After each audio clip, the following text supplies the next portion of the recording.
After the Sutherland Spring shooting in November of 2017, the FBI failed to gather information after seizing the shooter's iPhone. New encryption techniques have made it increasingly difficult to access people's cell phones. Deputy Attorney General Rod Rothstein indicated that Silicon Valley is moving in favor of more and more warrant-proof encryption, according to an article by Ars Technica. A moral dilemma that can potentially occur is the idea that the government should have some sort of access to all phones in order to protect citizens. I'm going to be using rural utilitarianism to argue that it is unethical to allow the government to have some sort of backdoor access to people's phones.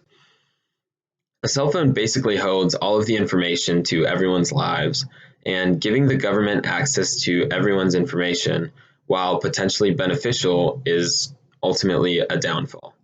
In 2017, Apple and the government began their famous showdown in order to decide the fate of whether the government should be able to access these devices.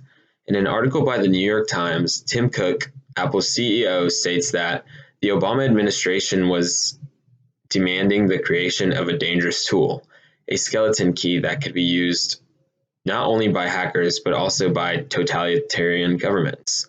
The government defended this point by saying that they would just use this tool once, but Tim Cook argues back by saying that's simply not true. Once created, the technique could be used over and over again on any number of devices.